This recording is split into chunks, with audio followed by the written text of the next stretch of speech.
A mother's hunger, a daughter's betrayal. Before I begin this story, a story of betrayal, hunger, and the quiet moment when I finally chose myself, I ask you to support this channel. Please subscribe, press the like button, and write in the comments what city or country you're listening from.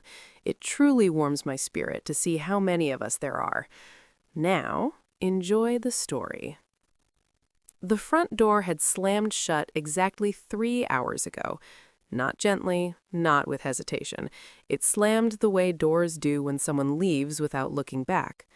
Quintessa's perfume still floated in the hallway, thick, sugary, loud. It never belonged in our old brownstone, a house that smelled of dust, dried lavender, and the quiet weight of time. I stood in the middle of the kitchen, staring at the closed pantry door. The silence in the house was absolute, almost ringing. I used to love silence. It meant peace after a long day at the sewing machine, when my eyes burned from tiny stitches and my back ached from endless bending.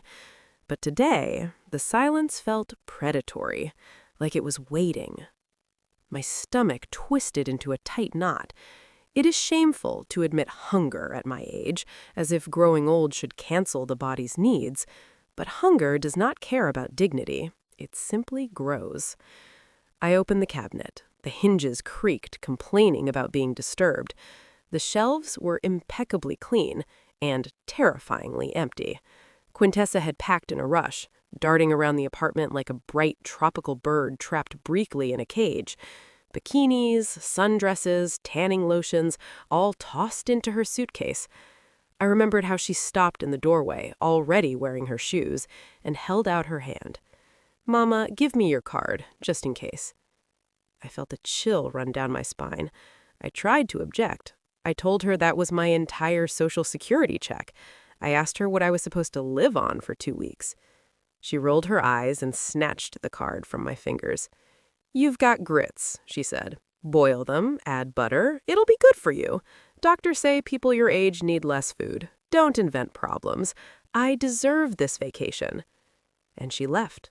She flew to Miami, to sun, cocktails, and music, taking my money, my peace of mind, and, as it turned out, my food.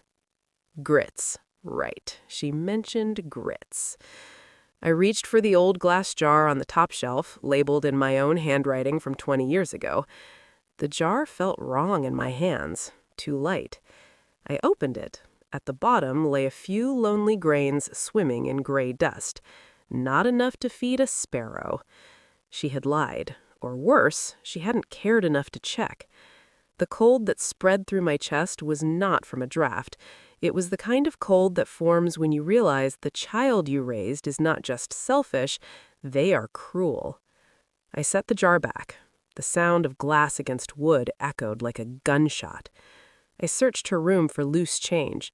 Clothes lay everywhere, lipstick uncapped, receipts crushed underfoot. And then I found it. A crumpled hotel reservation. The total cost stared back at me. 2 weeks of beach relaxation equaled 3 months of my benefits. For years I had repaired coats older than her, denied myself fruit, skipped meals so she could have more. And here I stood, hungry, in my own home. The living room greeted me with silent grandeur. Antique furniture, crystal, fine porcelain behind glass. A service for 12 we had used twice in our lives. "This is for Quintessa's wedding," I used to tell myself. The wedding never came. The china waited. This wasn't a home, it was a museum. And I was not the owner. I was the curator. My stomach growled again, but something else rose with it. Not anger, clarity. Cold, sharp clarity. In a stack of old newspapers, I found an ad I had circled a week earlier without admitting why. I buy antiques, honest appraisal, house calls. I picked up the phone. Each number I dialed felt like unlocking a door inside myself. The next morning, the dealer arrived. He expected cheap trinkets. Instead, he saw real value. When he offered me money for the silver spoons, I said no. I negotiated. I stood my ground. And I won. When he left, I stood alone, holding cash in my hands. Not guilt, power. I didn't hide the money. I put on my best coat and walked to the most expensive market in the city. I bought good food, real food, peaches that tasted like sunlight.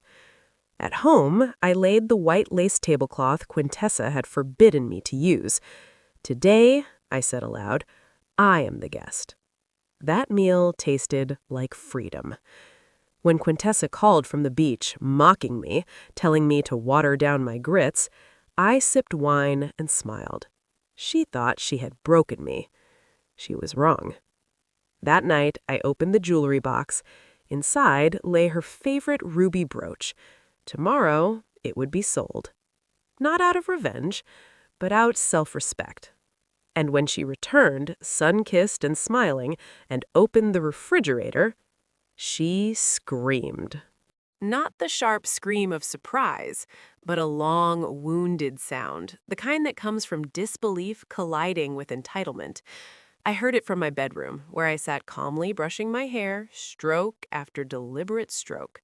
I did not rush. I did not flinch. I finished what I was doing. Her footsteps thundered down the hallway. "What did you do?" she demanded, her voice cracking between rage and panic. "Where is everything?" I turned slowly. I had practiced this moment without knowing it. Every time I swallowed my words, every time I folded my needs smaller to fit hers. "I ate," I said simply. She stared at me as if I had confessed to a crime. "You ate?" she repeated. "That was my food, my groceries. I bought those." I tilted my head. "With my money." Her mouth opened, then closed again. She laughed once, a brittle, humorless sound. "You're being dramatic," she said. "You always do this. You embarrass me." I walked past her and opened the refrigerator door. Inside, it was clean. Honest. Nothing hidden, nothing saved for later. "This," I said, tapping the empty shelf, "is what hunger looks like when you live it." She crossed her arms, defensive now. "I told you I'd pay you back." "When?" I asked. She shrugged. "Soon, when I get my bonus, or when things settle down." I nodded. "That's what you said when you took my savings for your car, and for your furniture, and for the vacation before this one." She rolled her eyes. "You're my mother. That's what mothers do." I smiled. Not kindly. "No," I said. "That's what women who were never taught their worth allow." Her face hardened. "You've changed," she said coldly. "Yes," I agreed. "I have." She grabbed her suitcase handle and yanked it open, rummaging through clothes she hadn't even unpacked yet. "You sold my brooch," she accused suddenly, spotting the empty jewelry box. "Tomorrow," I corrected, "not today." She lunged toward me. "You can't do that. That's mine." "It was bought with money I earned sewing hems and patching sleeves while you slept," I said. "It lived in my house, in my care, and it will now buy my peace." Her hands trembled. "You're punishing me," she whispered. "No," I said softly. "I am protecting myself." That night, she locked herself in her room. I cooked a simple meal and ate alone at the table. I did not set 2 plates. I did not apologize for the quiet. The next morning, I woke before dawn. Old habits die hard, but this time, I did not rush. I sat by the window with tea and watched the city stretch awake. At 9, I dressed carefully and took the brooch downtown.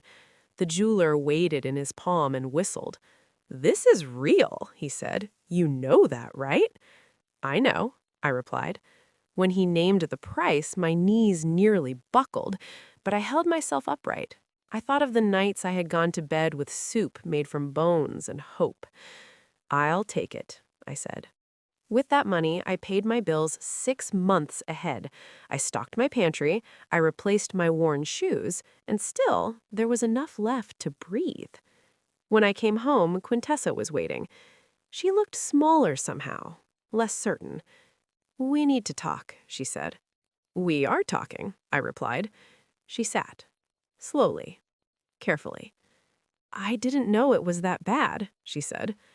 I looked at her for a long moment. You knew, you just didn't feel it. Silence stretched between us. I'm not asking for your permission anymore. I will eat when I am hungry, I will rest when I am tired, and I will not starve so you can shine. Her eyes filled with tears, real ones this time. What if I need help? She asked. Then ask. Don't take. Days passed. She found her own groceries. She cooked for herself. The house felt different. Not warm, not cold, but honest. One evening, she knocked on my door. I'm moving out, she said quietly. I found a place. I nodded. That's good. She hesitated. Are you okay with that? I smiled. I have never been more okay. She left a week later. The house breathed again. I sold more antiques, not everything, only what I no longer needed to prove a future that never arrived. I kept one teacup, one chair, one photograph of myself at 20, eyes bright, hands unafraid. I learned to cook slowly, to savor, to sit in the sun. Sometimes Quintessa called, sometimes she didn't. And that was fine. One afternoon, a neighbor knocked. She was young, tired, hungry in a different way. I heard you used to sew. Could you teach me?